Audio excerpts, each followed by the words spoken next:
Саламатсыздар ма, құрметті көрермендер? 8 сынып алгебра 1 тоқсанға арналған тжб жұмысы. Және мынандай бір тжб жұмысын орындап көрейік. Бірінші нұсқасы 8 есептен тұрады екен. Осыны әрқайсысына жеке-жеке тоқталайық. Бірінші нұсқан бірінші есебінде сандар берілген, нақты сандарының ішінен иррационал сандарды табыңыз. Мұндай тест сияқты жауаптар беріліпті, осыдан тауып көрейік. Енді ол үшін иррационал санының анықтамасы, соны білуіміз керек. Иррационал сандар дегеніміз оқулықта шектеусіз, периодсыз ондық бөлшектерді айтамыз деген. Демек, астында бізде мынау периодты болып тұр. Ол болмайды. Түбірасы 21 бізде иррационал сан. Бірақ 7 бүтін периодта 12 сан ол периодты ондық бөлшек болып кетеді. Мұнда бізде г-сы иррационал сандар болады, пи және түбірасы 21. Мұнда да бізде пи иррационал сан болғанмен минус 1 бүтін периодында 3 қайталанып жатыр. Бұл периодты ондық бөлшек болып кетті. Ал мұнда д-сында 400-ден бізде 20 шығады, сондықтан ол иррационал сан боламайды. Мұнда да 400-ден 20 шығады, ал 7-ден 6 ол рационал сан. Сонымен бізде г жауабы иррационал сандарға жататын болады. Жауабы осы г. Келесі екінші, түбірасты 2 саны төмендегі сан аралықтарының қайсысына тиісті. Оны біз жуық шамамен тауып алсақ болады түбірасты 2-ні. Немесе мұнда берілген аралықтағы екі шетіндегі сандарды квадраттап 2-дің сол сандарының арасына жатамыз, солай анықтасақ та болады. Енді мына жерде байқасақ, в жауабы дұрыс болады. Өйткені 1-дің квадраты 1, 1,5-дің квадраты 2,125. 2 саны осы екеуінің арасына жатады.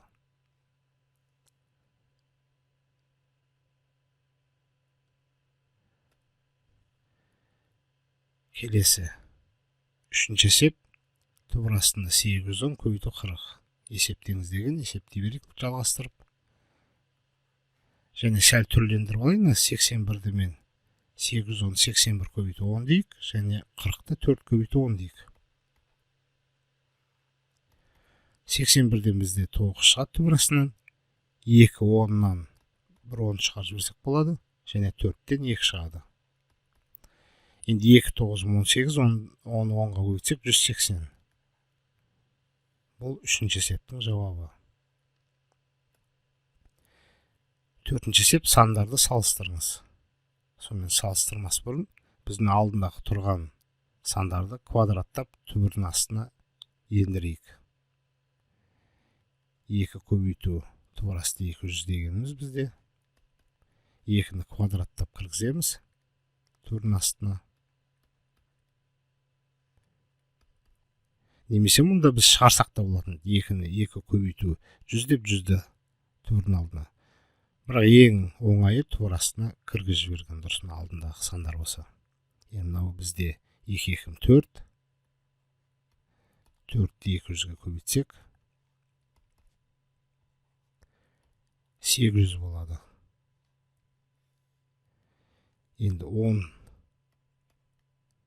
түбір асты 8 дегеніміз бізде. 10-ді квадраттап кіргізейік түбірдің астына. 10 квадраты бізде 100 көбейту 8. Тең түбір асты 800. Енді байқап тұрсақ, соңғы нәтиже түбір астындағы сандар. Екеуі өзара тең. Мұнда да 800 болды, мұнда да 800 болды. Демек, бұл 2 сан тең болады.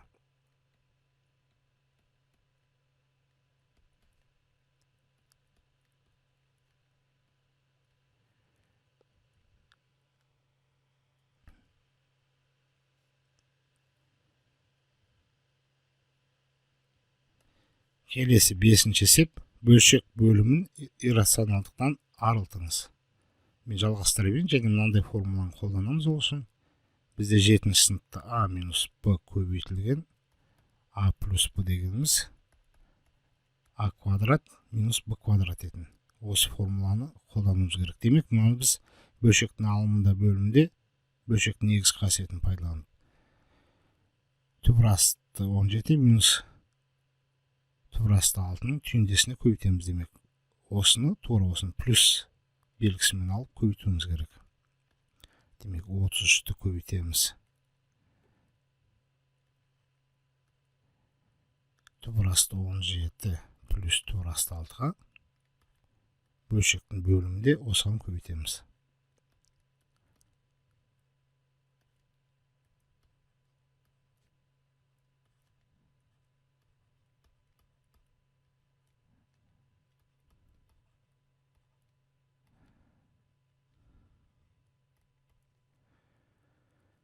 Соны көбейтсек, мұнда екі өрнектің айырмасының қосындысына көбейткенде осы өрнектердің квадраттарының айырмасы болады.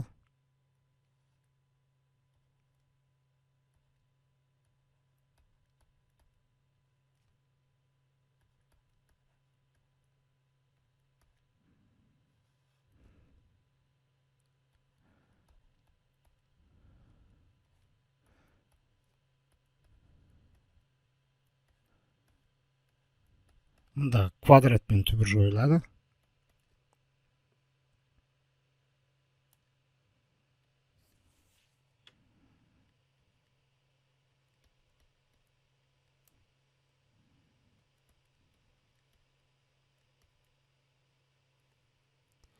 Он жеті азайту 6 болады сонда.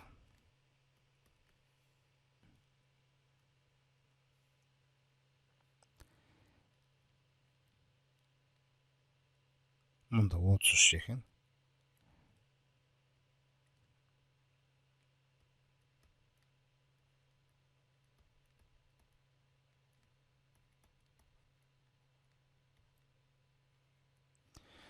Он жеттен 6-ны азайтсақ, бізде 11 болады. Және 11 мен 33-ті қысқартып жіберейік 11-ге.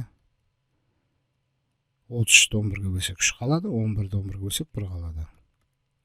Енді бөлшектің сызығы бөлу деген сөз басқаша. Алымын бөліміне бөлсек, санды 1-ге бөлсек, сан өзі шығады. Демек, мұнда жауабы бізде 3 көбейтілген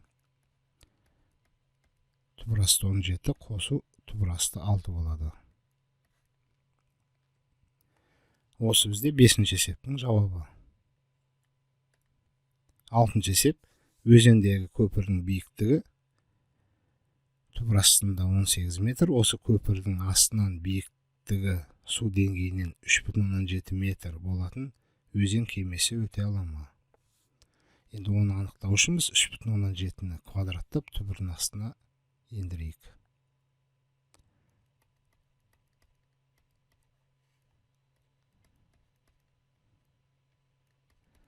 Сонымен көбейтейік, 3,7 көбейту 3,7. Калькуляторды қолдана салайық.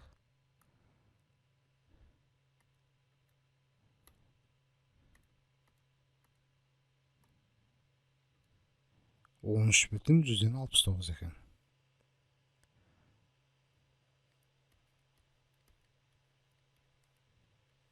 Енді мына екі санды салыстырайық сонда. Бізде түбір асты 18 үлкен болып тұр. Түбір асты 13,169-дан. Енді бұл бізде көпірдің биіктігі, ал мынау бізде 3,7 дегеніміз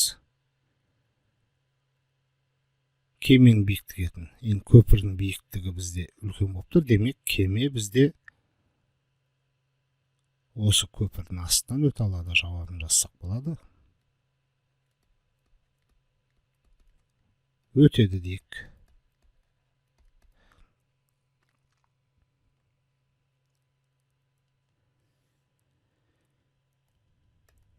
Жетінші есеп, өрнекті ықшамдаңыз. Мен жалғастыра берейін теңдеп. Бірінші жақшаның өзін жазып алайын. Түбір асты А бөлінген түбір асты қосу түбір астында b.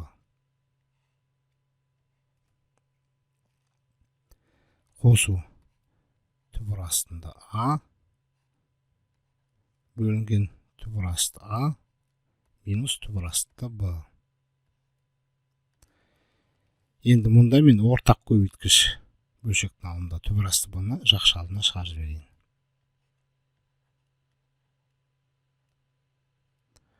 Сонда жақша ішінде a минус b болады.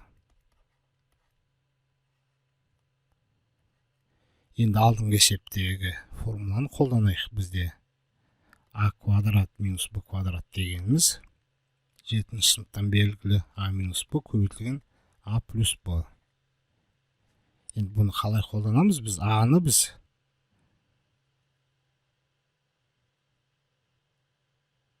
түбір астында a квадрат десек болады. Сонда бізде мына жақшадағы өрнек a минус b дегеніміз. Мұнда жаза салайық. Бұлай ойласақ болады, түбір астында a-ның квадраты минус түбір асты b-ның квадраты деп. Енді жақшаны ашсақ, түбір мен квадрат жойылады да, қайттан a, қайттан минус b шығады. Енді осыған біз астындағы формуланы қолданып жіберейік.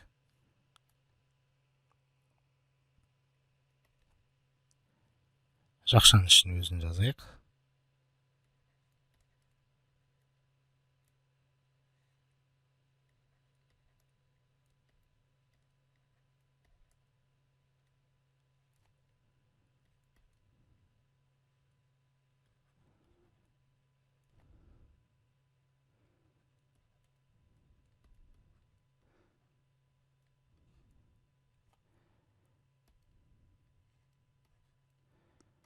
Сонымен a минус b дегеніміз бізде түбір асты a минус түбір асты b көбейтілген түбір асты a қосу түбір астында b болады.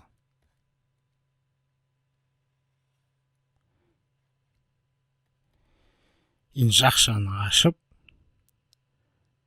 жақша сыртындағы өрнекті қосылғыштың әрқайсысына көбейтейік.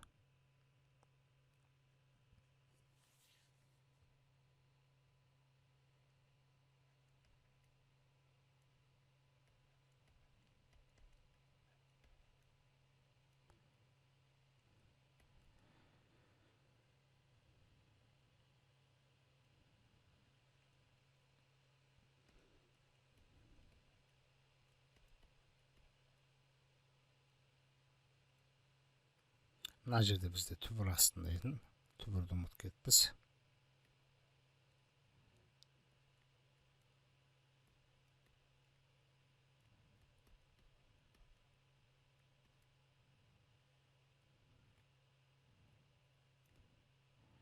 Қосу екінші өрнекті жазайық. Осыған да жақшаның сыртындағы өрнекті көбейтеміз.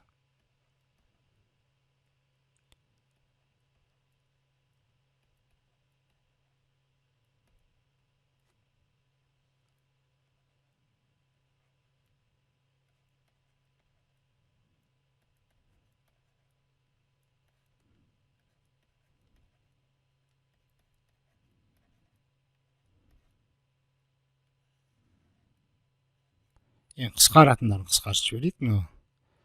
Түбір асты қосу түбір асты b қысқарады. Бірінші көбейтіндіде. Мұнда түбір асты минус түбір асты b қысқарады.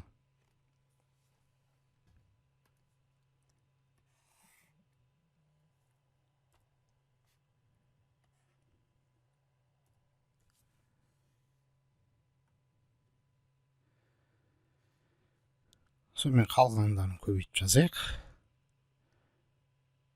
Мына жерде түбір асты a-ны түбір асты b-ға көбейтіп жіберейік. Бір жақшаға алып жіберсек те болады, бір түбір астына.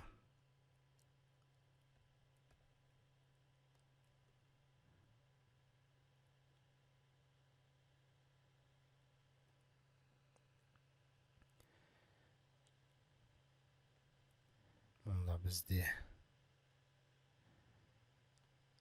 қалды түбір асты a минус түбір астында b. Және мұнда 2. Және қосу бізде 2-ден түбір асты AB. 2 түбірді көбейтіп жіберейік. Көбейтілген түбір астында A, қосылған түбір астында B.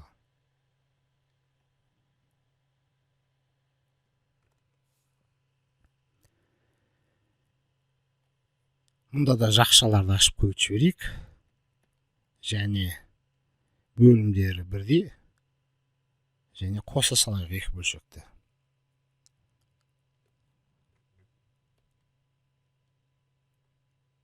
Кішкене есеп ұзақтау болып кетті. Мынада түбір асты A-ны түбір астыға көбейтсек, мына A мен A көбейтіледі, A квадрат болып кетеді. Негіздері бірдей болып. Демек A квадраты. B дей салайық бірлесін, жақшаны ашып. Минус түбір астында AB квадрат болады. Плюс. Мұнда да көбейтіп жіберейік. Түбір астында A квадрат B болады. Плюс түбір астында AB квадрат болады. Енді ұқсас мүшелер болса, біріктіріп жіберейік.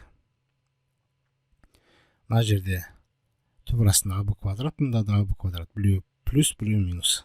Модульдар тең, таңбалар қарама қарсы. Демек, бұларды қысқартып жіберсек болады. Ал мынау екі жақша ұқсас болғандықтан алдында коэффициенттерін қосып жіберейік. Мұнда 1 бар, мұнда 1 бар. 2 түбір асты A квадрат болады. Мұнда 2 мен 2-ні қысқартып жіберсек болады. Сонда бізде есептің жауабы шықты. Түбір астында A квадрат B. Және мұнда біз A-ны түбірдің алдына шығарып жіберсек болады. Демек, A түбір астында B болады. Сонымен біздің есептің жауабы A түбір астында B болып шықты.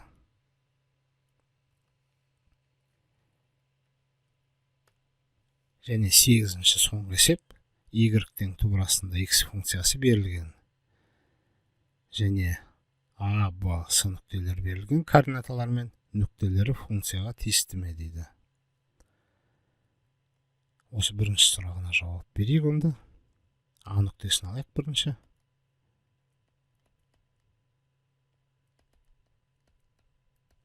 Енді бұл бізде X-тің орнына 0,4-ті қойсақ, 0,2 шыға ма? Соны анықтайық. Енді ауызша есептесек те болады. Біз жазып есептей салайық. X-тен 0,4 деп алайық. Функция Y-ті табайық. Y-тен болады. Сол кезде түбір асты X-тің орнына 0,4-ті қоятын болсақ, бізде 0,2 шығады. Демек, бұл нүкте бізде тиісті. Келесі. Екінші B нүктесін алайық. B нүктесі бізде 81-де минус 9. Мен бірдестен көрініп тұр, бұл нүкте тиісті емес. Бірақ сонда да есептей салайық. X тең 81 десек, Y-ті табатын болсақ, түбір астында 81. Бұдан бізде 9 шығады. Сонда бізде 9 тең емес, минус 9-ға, Y-ға. Демек, бұл нүкте тиісті емес.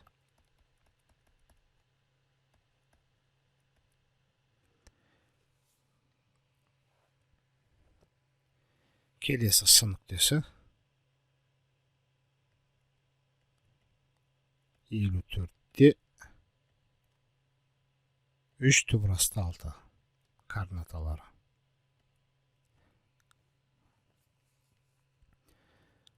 Сонымен есептейік. X тең 54 десек, Y-ті табайық. Түбір астында 54. Енді 54-ті біз 9 көбейту 6 десек болады.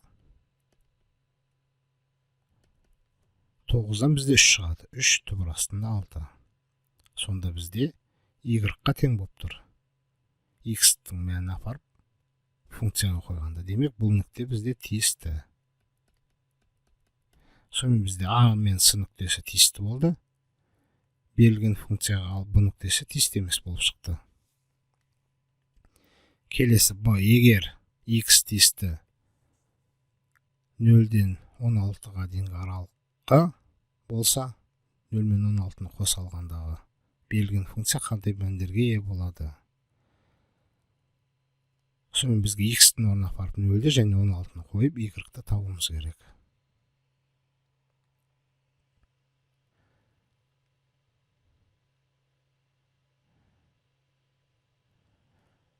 Сонымен табайық.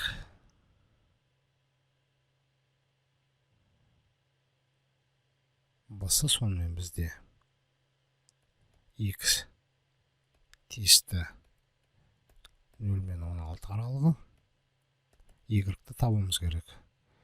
Демек, x-тің орнына 0-ді қояйық, y тең болады сонда бізде.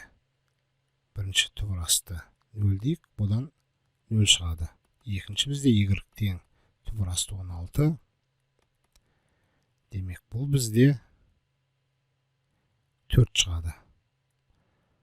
Сонда бұның жауабы бізде x 0 мен 16 аралығында болғанда 0 мен 16-ны қосағандағы y бізде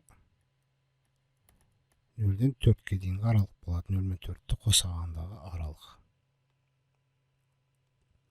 Келесі осы. Бұл жерде керісінше y берілген. 7 мен 13. 7 мен 13-ті қоса алғандағы аралыққа тиісті болса, x-ті табуымыз керек демек. Ол үшін біз y-тің орнына апарып 7-ні және 13-ті қойып есептейміз. Сонымен бізде түбір астында x тең болып тұр 7-ге біріншісінде. Енді түбірден құтылу үшін, x табу үшін екі жағында біз квадраттасақ болады. Екі жағында квадраттайық. Сол кезде x тең болады 49. Екінші апарып 13-ті қоямыз. Түбір астында x тең болып тұр 13 деп жазайық. Екі жағында квадраттаймыз. X тең болады, сол кезде 13 көбейту 13 169. Сонда бұның жауабы бізде x тиісті болып тұр 49-дан 169-ға дейін және 49 мен 169 қоса алғандағы аралық болып тұр. Сонымен бірінші есеп, бірінші b-ның жауабы мынау болды бізде. Ал келесі v-ның жауабы мынау болды.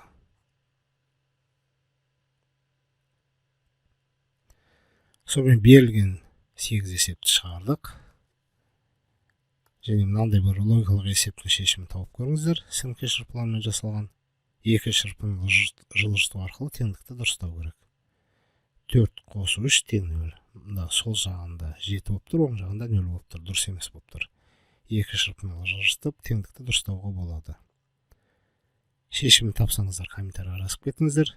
Және осындай логикалық есептердің шешімін білгілеріңіз келсе, екінші логикалы басқартқыш каналына тіркелуге ұсыныс беремін.